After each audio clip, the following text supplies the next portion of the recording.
we'll start with AEW. As AEW, I've announced we will be talking more about this as the weekend goes on, but AEW have announced the World's End pay-per-view. No, it's not a pub. No, it's not a film. It is, in fact, a AEW pay-per-view from Long Island, New York, on Saturday, December the 30th. So that was the long-rumored December additive show. So WWE's trademarks for Starrcade have stuck, unfortunately, but Tony's getting the next best thing.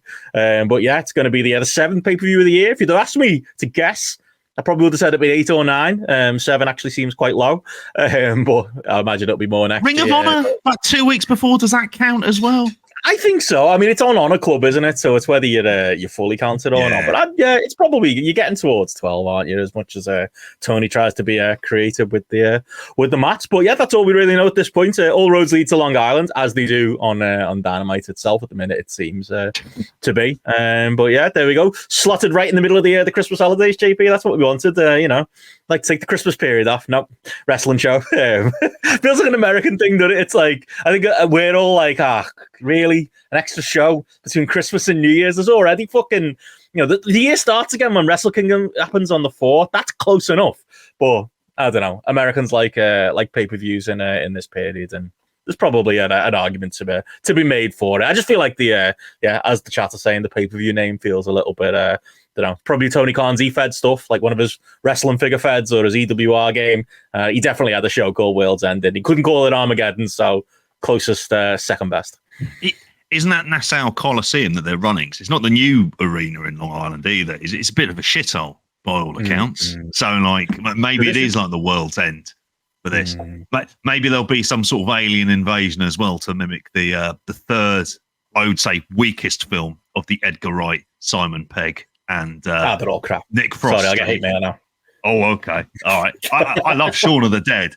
I'm not nearly as mad on Hot Fuzz as other people seem to be for this. Like, I've never quite got on that. Not for me. They're going to be doing it. This isn't a surprise to us at all. It was just waiting for the announcement. But the way they just casually dropped into the main event, which will come up again when we speak about Dynamite later on as well. But they're not the only kind of, speaking of kind of announcements as well. We move over. A lot of WWE news tidbits this week.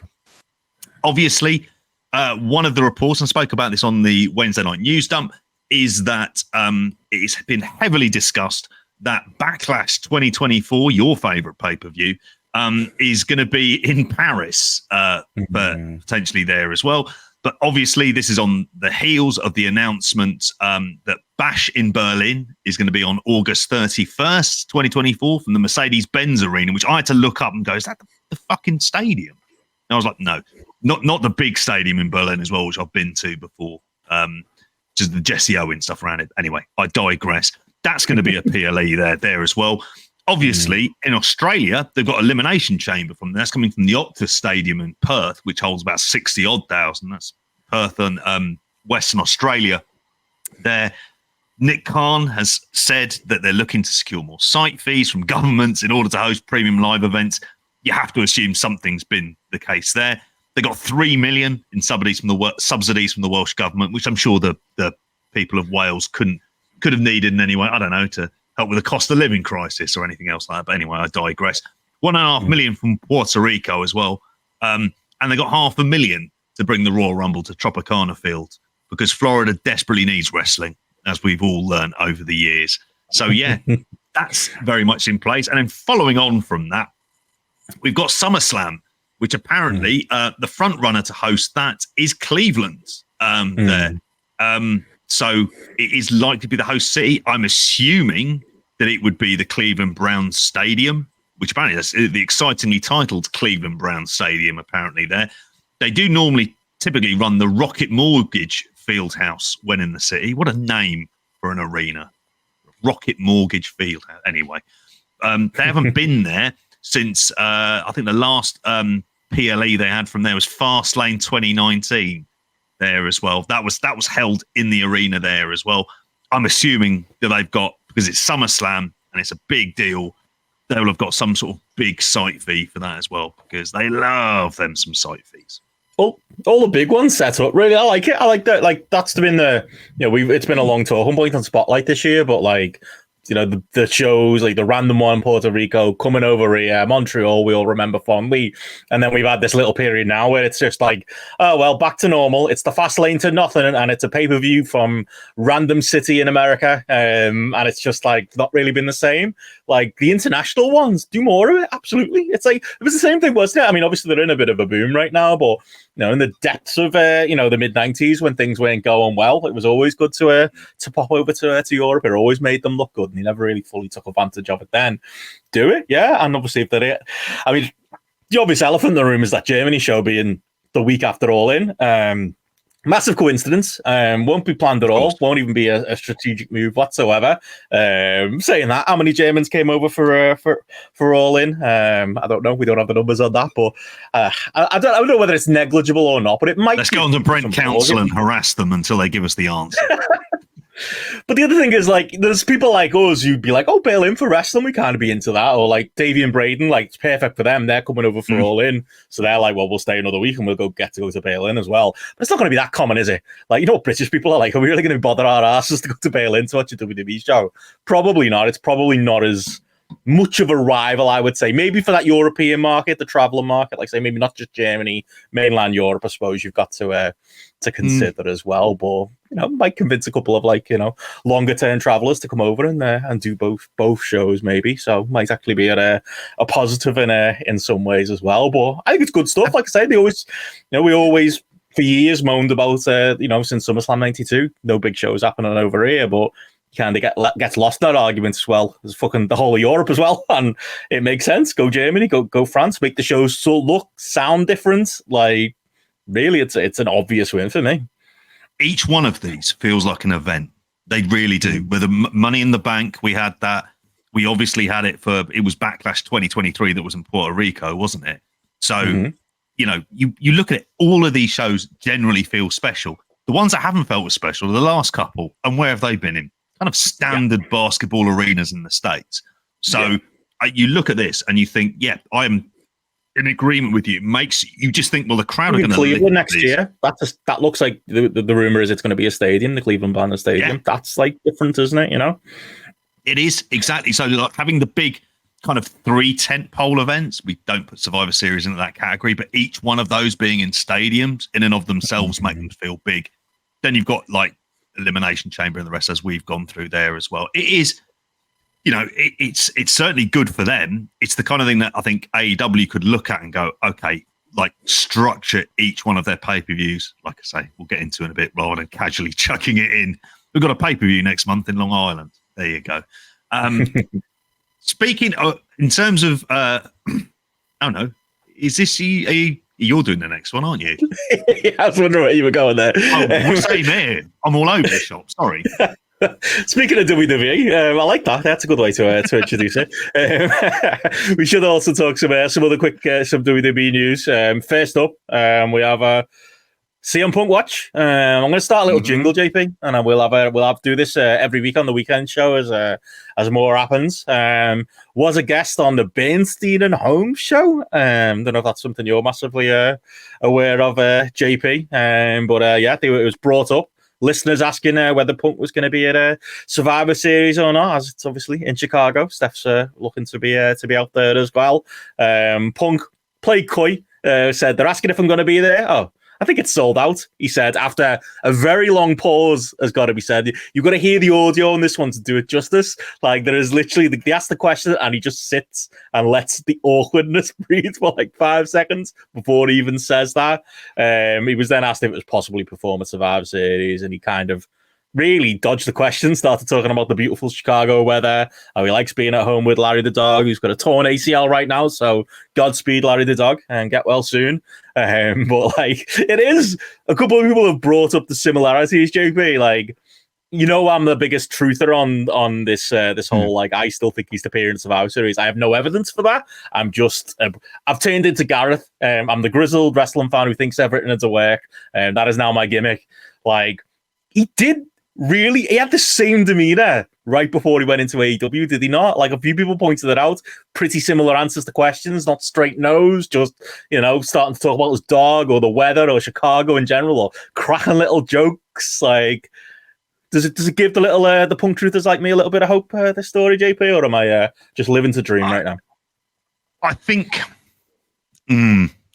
I think in many ways he kind of has to do this with WWE, partly because historically, remember they used to get really fucked off if anyone spoke about it, if anything, if they've signed then and something, if they end up giving the game away, they'd really kick off about it as well.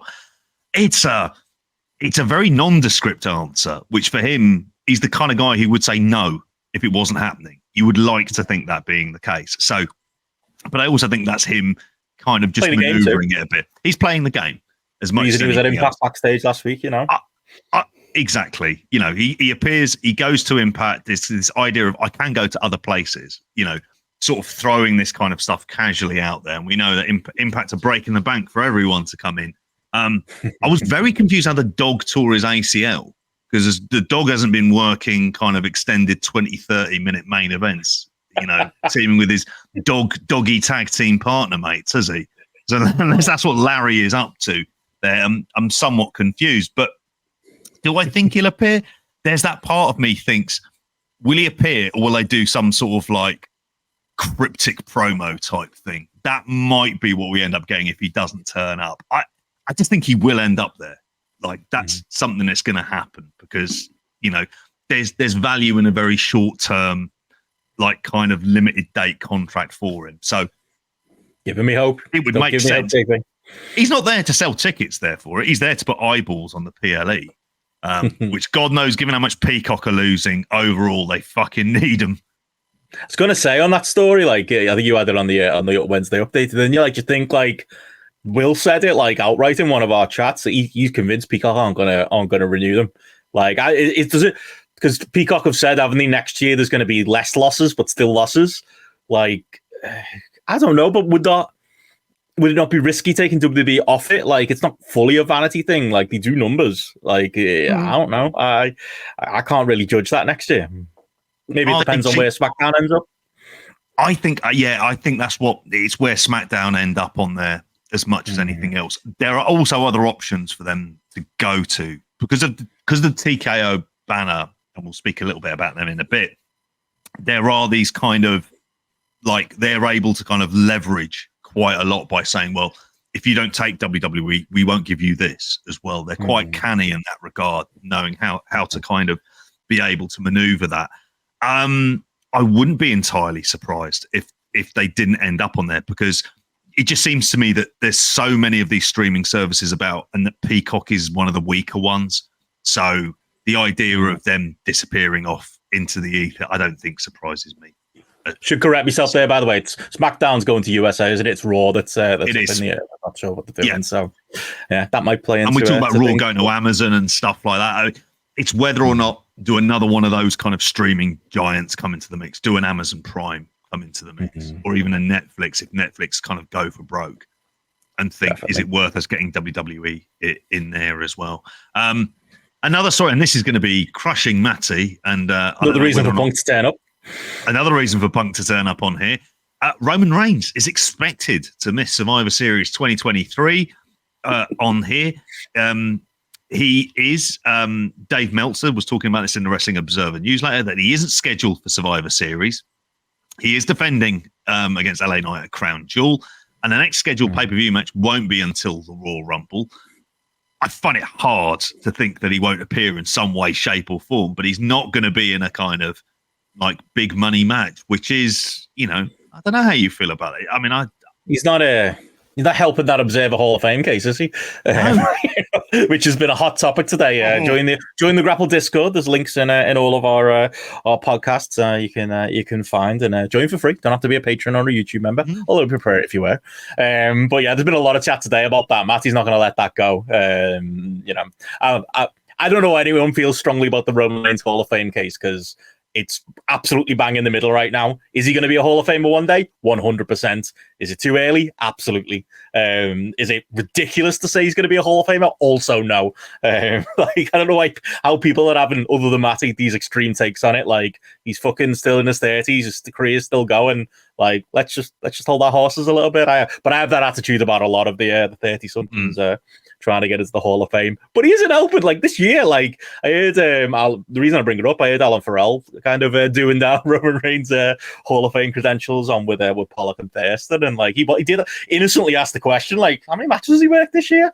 It's not fucking many, and it's getting less. I would have just assumed he'd be doing Survivor Series, so that must be another commitment or a personal thing or something like that. But probably should be if he's going to be world champion, because that kind of like, I think Ibu said it on Twitter today, like what that means is then if they're doing Cody at WrestleMania and he's only working the Rumble between now and then, presumably they go back to the AJ Styles thing that they've had on ice for a little while.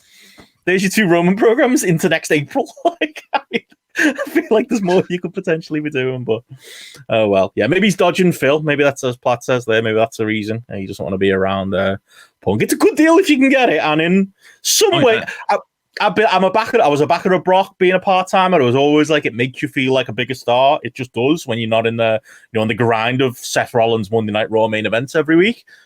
But there's a line. Like, I do think he's coming close to the line on this one, but we'll see how it affects his cases going forward. But yeah, on that note, a couple more notes, and I've made the dreaded decision to pick a 4-1 Mania story, JP. So I'm not sure I'm actually going to share the screen. Assault of the hat. Yeah. They're trying to sell me a hat. They're trying to sell me postcards today.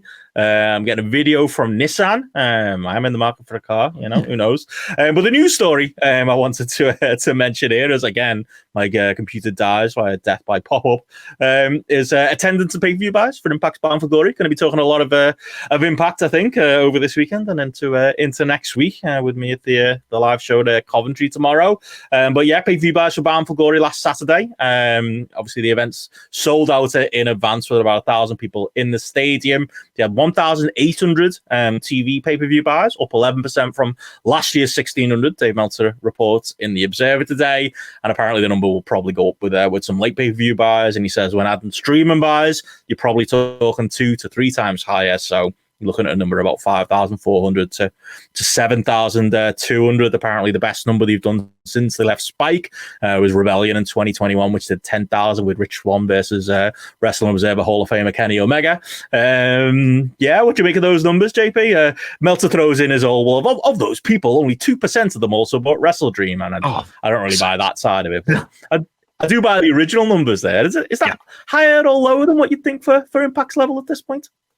I think for that one, it's slightly higher, because I can remember even back in the just post Spike, and you've got to remember they were doing 1 million on Spike, and they would have like less than 5,000 people ordering the pay-per-views, with generally much bigger, more notable names from the WWE, like the Jeff Hardys and the Rob Van Dams of the world. They just couldn't get people to buy them.